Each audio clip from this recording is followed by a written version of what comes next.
Once again, folks, good morning and thank you for joining. I have started the recording, and as you know, that we place our recordings on our YouTube channel. So if you don't want to be recorded, you may want to drop off now. And with that, I would like to hand over the floor to Inayat. Please take it away. Yeah. Hi, everyone. Thank you for joining. Good morning and good afternoon, wherever you're joining from.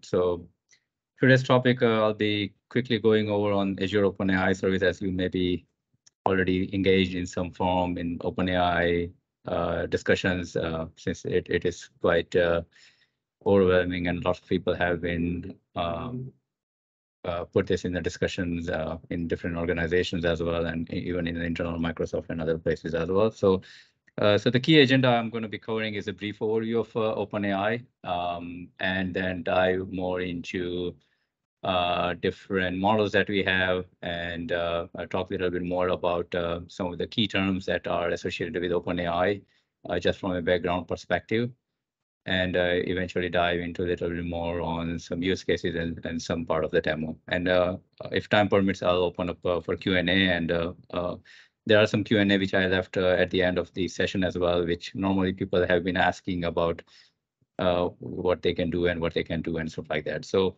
let's quickly go over on it, and then we can quickly look into the demo and then open up for the Q&A afterward.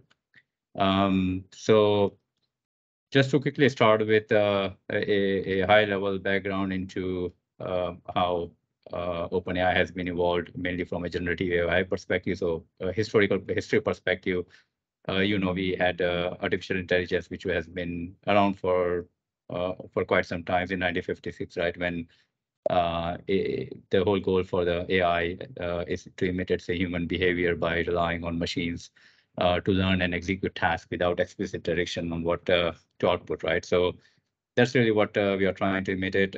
But after that, in 1997, there was a rise of machine learning, as you may all know, which is we take the data into the model, for example, like the weather condition, and fit that data to an algorithm to make more prediction, like how much money a store might be making in a given day, for example, or in weather condition, what the weather pattern would look like in next week and stuff like that, right? So that's really where the machine learning comes into.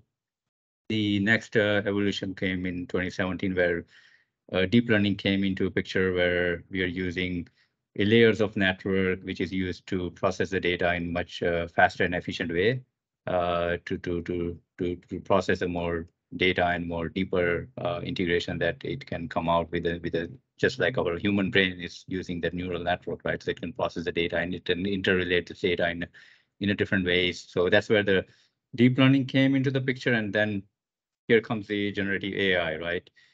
And the whole goal for the generative AI is the model that are based on the attention is all you need article. So I'm not sure if you guys have read this article, but this was article published a few years back, which really transformed the way we were doing the machine learning, right?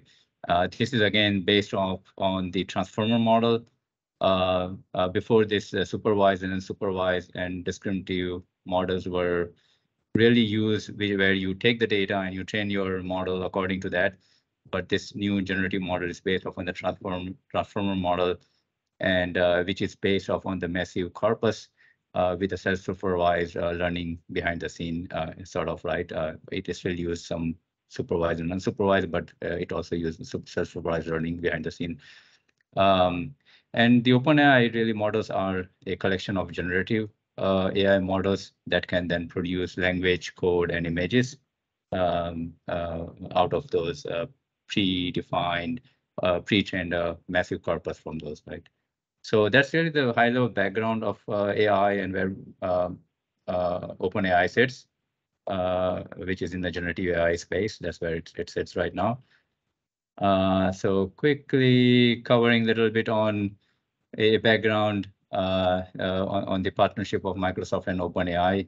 So as you all know, Microsoft has formed a partnership with OpenAI to collaborate on the development of artificial intelligence technologies.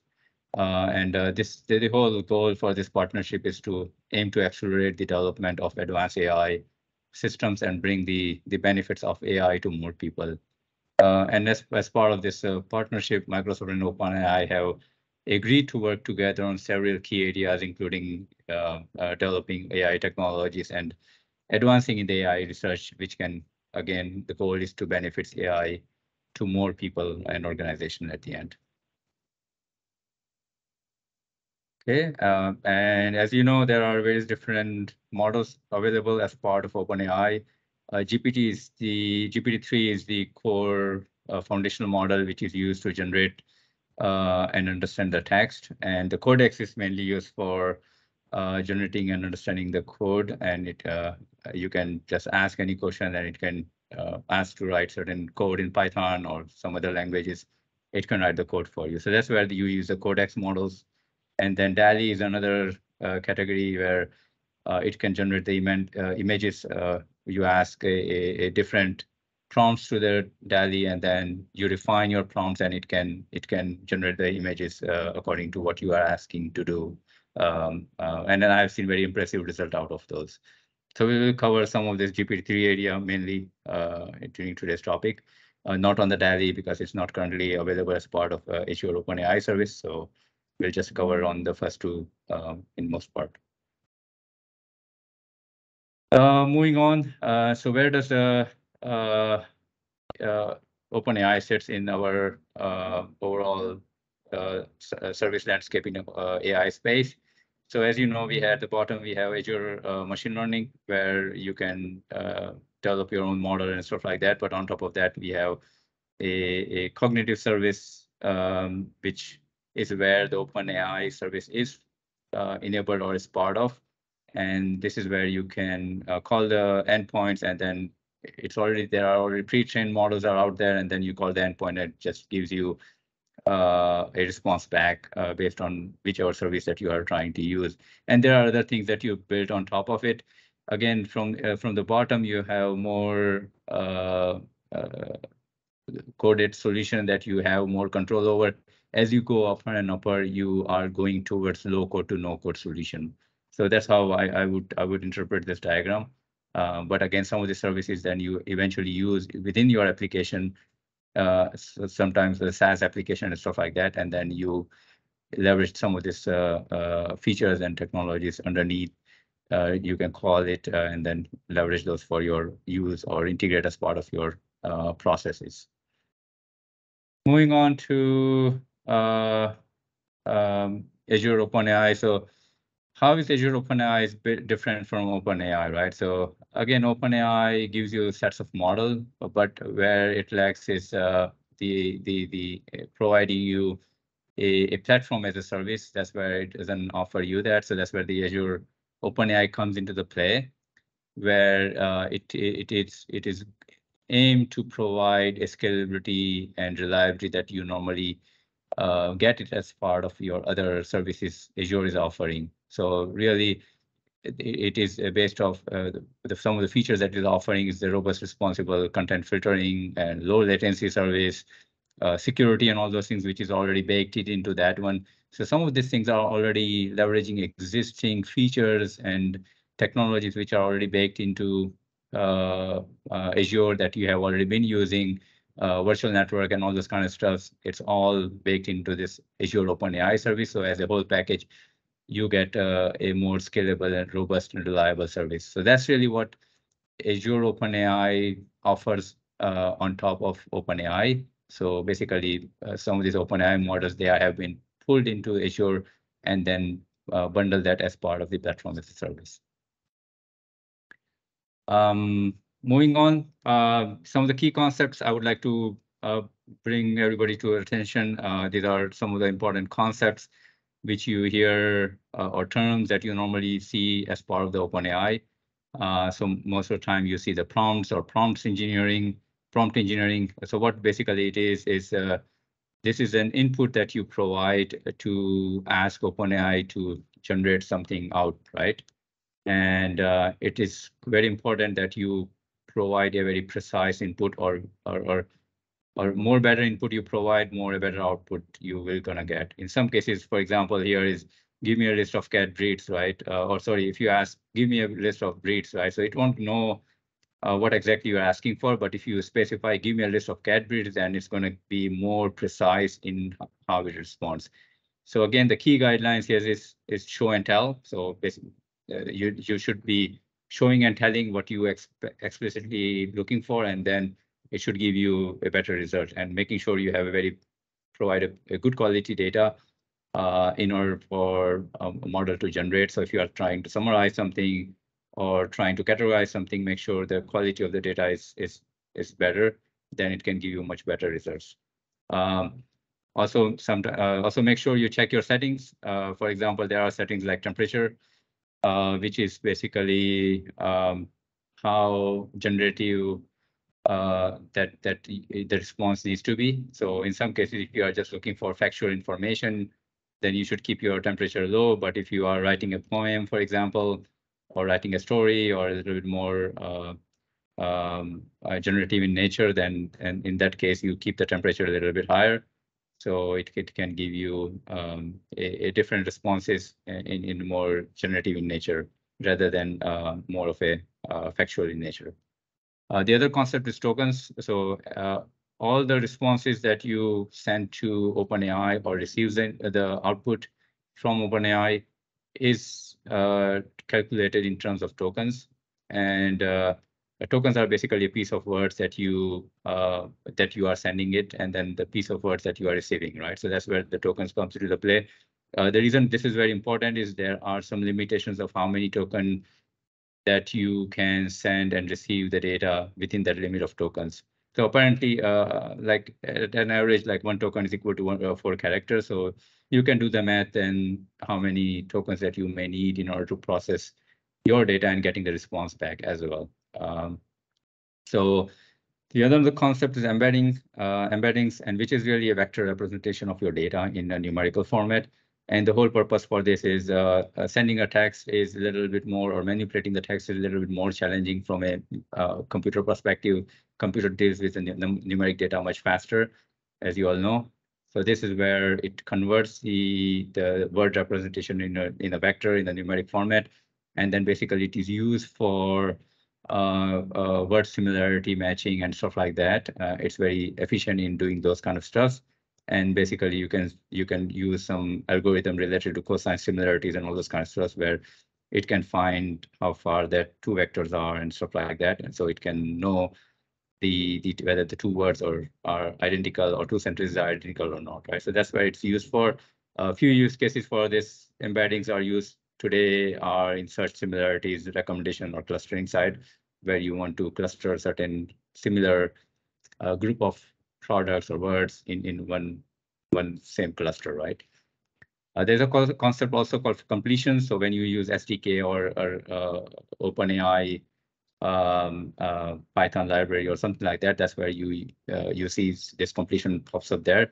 And basically, this is an endpoint that you use for a variety of types, mainly for text in and text out. So this is where what you use.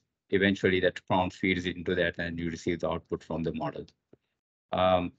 There's also called concept called content filtering. This is part of the responsible AI, and what Microsoft is doing here is they are filtering inappropriate contents. If it sees some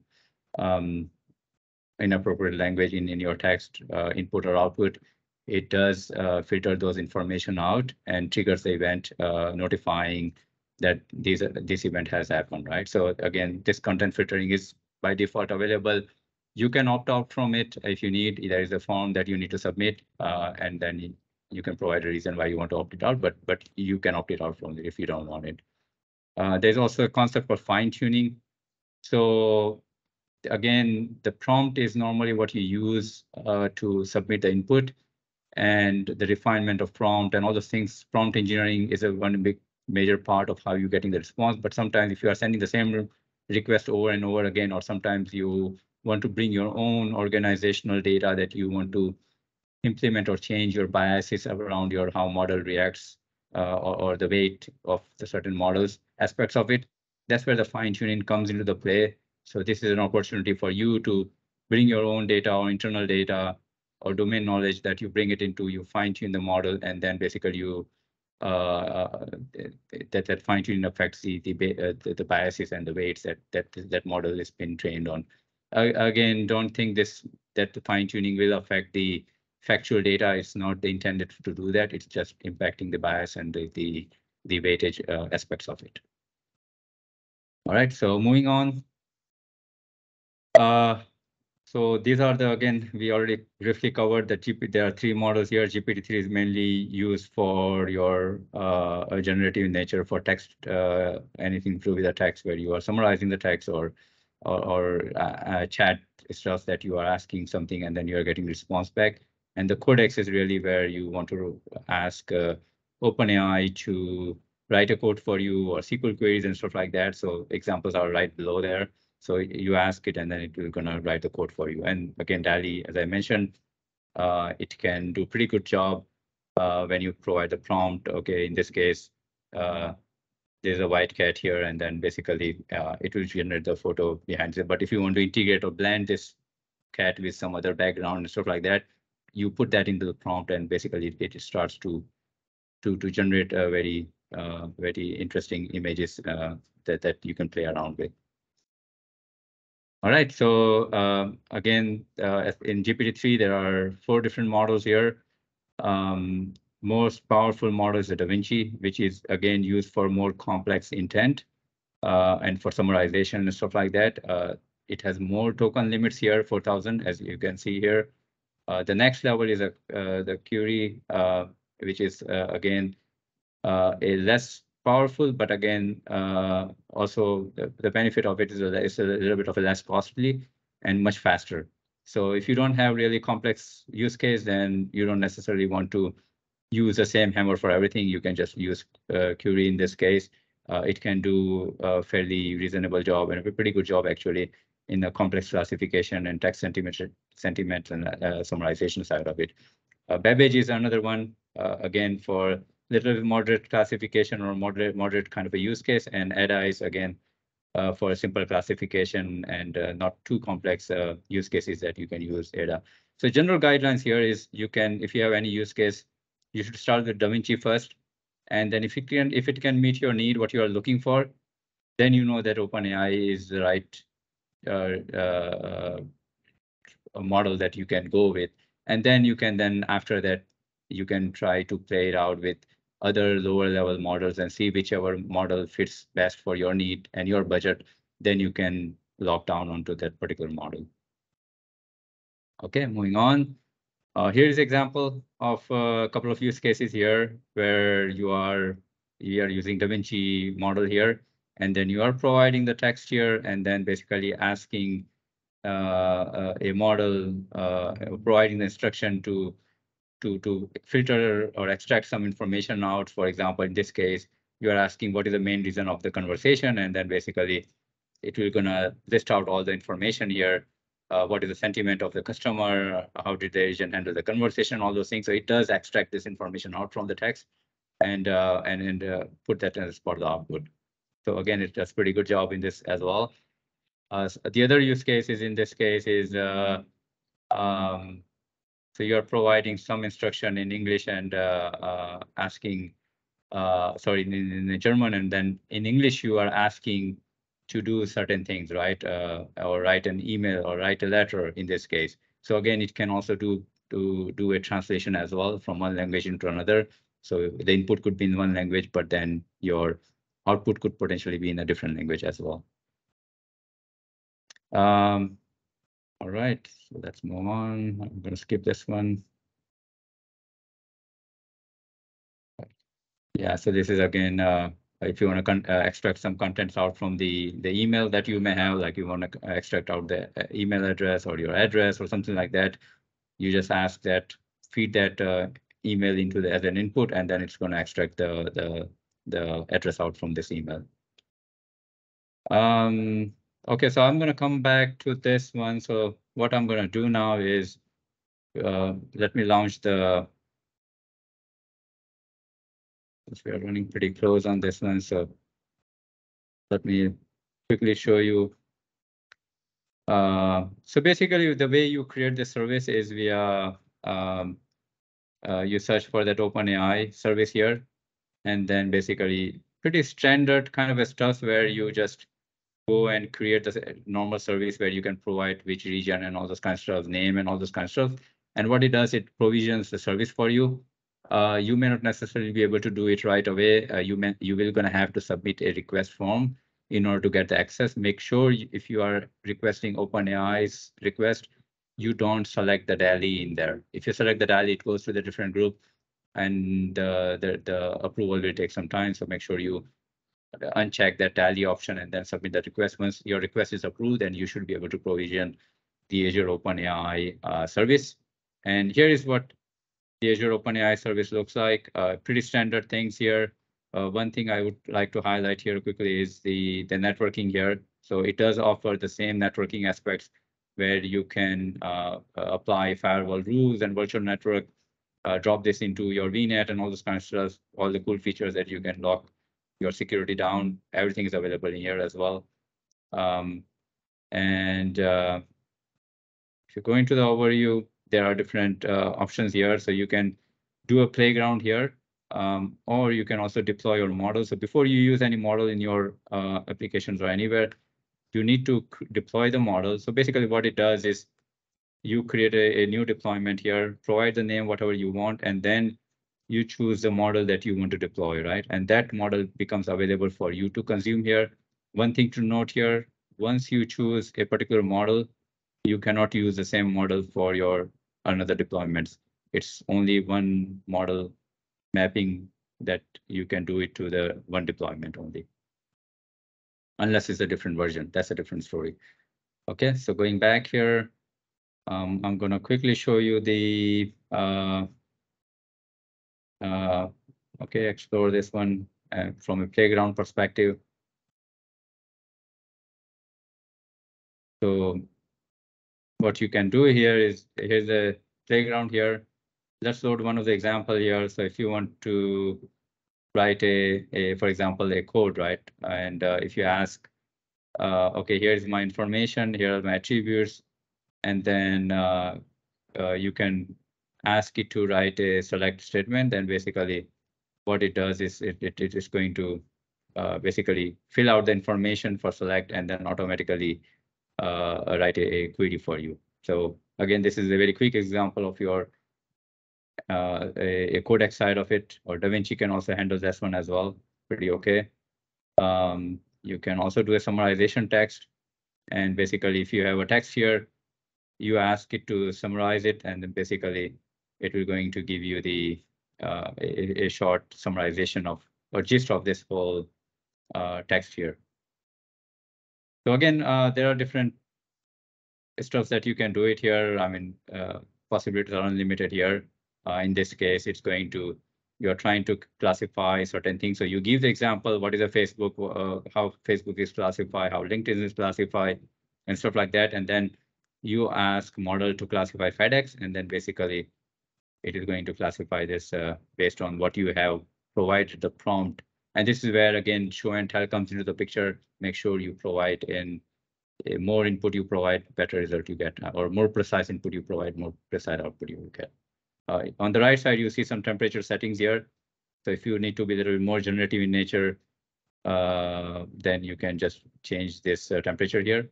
And then based on that, for example, if, as I said, if you're writing the poem, which is more generative in nature, then in that case, you increase the temperature a little bit higher. But if it's more factual information, you don't necessarily need this temperature higher in this case. We have about 4 minutes. I wanted to cover some more stuff, but apparently the use cases and all those things. So I think we are getting short of time. So I don't know if you want to open up for certain questions, or I can just bring up quick questions, certain questions that normally people have been asking. So I can quickly go on it, and then I'm not sure if this meets your needs or not, but you can put in the chat, and then I can cover those as well, or response back. So normally the one of the question comes is how to overcome model token limits, right? So most of the time that, okay, you have 4,000 limits or 2,500 or so limits. If you are sending the big documents, how are you going to do that? So normally the approach this is by doing the chunking mechanism, where you chunk the information into a paragraph or the size limit of the token, and then you break that, send the information out. You get the output or summarization of that one. Let's say you are summarizing the big document. So you send the documents into, the chunks of the document, summarize individually those things, and then you can combine that summarization and then put that as part of an output. In some cases, you can also use embeddings as well, which is basically a more efficient way to condense the input into much better way rather than sending the whole word. So that's another option. You can do it there as well. The very common question: how do you centrally govern and control the deployment and management of an OpenAI service? And so what you can do here is you can use so we have a policy in Azure. So you can enforce policy where you can restrict certain folks to create a OpenAI service in certain subscription. So that is something you can control centrally in that way. You can also create a custom roles as well, which you can limit certain access and permissions as well. The other thing you can also apply on top of it is API management gateway, which is something you can then control the rate limits and access management and all those things. So those are the three mechanisms that you can use to centrally govern your OpenAI. And how to approach which model to use and if OpenAI is suitable for that. Again, as I said, is first start with the most powerful one, DaVinci one. If it doesn't meet your need, then basically none of the other models will gonna meet your need, right? At least in that space. So basically, you can approach that way and then scale down into different models and try it out if that meets your need. Can you create the multiple deployment for the same model? And the answer is no, unless it's a different version, then only it allows you. Otherwise, it's only one deployment per model is how you set it up within the subscription. This is a very common question is, okay, we have already cognitive services. Cognitive service also offer language services, some text classification, all those things. So why should we use OpenAI in this case? So again, OpenAI is more generative in nature, more broader use case where you need a quick turnaround time, quick response, or quick prototype that you want to do. In those cases that you use cognitive services, again, keep in mind that is, again, if you have some generative in nature kind of a scenario, this is where you use it. Very general scenario that you have it here. But if you have a very specific scenario for your very specific purpose, then you go and use a cognitive service in that case. And again, the cost factor and all those things are a little bit much better if you go with cognitive services. If you have a very specific scenario, want to do very specific tasks, then you go with that cognitive other services that you already have it. Otherwise, you can go with more general kind of things that you have multi Swiss knife kind of thing where you want to do multiple things in the same model. Then you go with the cognitive service in that case. How does the token calculation? Oh, sorry, what does token calculation includes? So token calculations include in this case is your input, output, and whatever that you are sending. So it is not just input; it just also covers output as well. So the token limitation applies to combination of all those things that you are sending and receiving. How is customer data is handled? So again, Microsoft is strict on managing on the customer's data. So none of your customer data is being used by anybody else. It remains in your own subscription lockdown, only accessible by you guys. So again, there's a very strict rules. So but most of the organization are asking whether their data is handled properly or not. Again, to be assured, it is properly being handled, secured, only accessible by you, and no other organization or anybody that can see your data. How is content is filtered, and can this be disabled? So I mentioned it to you earlier as well. Yes, you can disable this content filter if you need. If you have organizational need, then you can submit a request and you can get this opt out from this filter, content filter. Again, common question, what's the difference between prompt engineering versus fine tuning? As I mentioned, you always start with a prompt engineering. That should be your first go, try it out, make sure you have it is meeting your need. Most cases, better prompt engineering can do a better result. Sometimes if you're not getting better results, make sure you first try to do prompt engineering, better prompt engineering. If that doesn't meet your need, where you see that, yeah, you need to bring your more data into your model to train it, to change your bias and weights and all this kind of stuff, bring your own domain knowledge kind of stuff. This is where you bring your fine tuning in this case. So yeah, these are the very common question I have been seeing. So if you guys have any other questions, I know we are a little bit over, but happy to address some of the questions. Oh, thank you. Thank you, Nat. Really appreciate it. Thank you everyone for joining. And as usual, we will post the slide deck and the recording on our uh, YouTube channel. And I keep sharing your screen. I will stop recording, otherwise it start. Yeah. Thank you very much. And hope everybody had a great week and hope to see everybody next week. Thank you.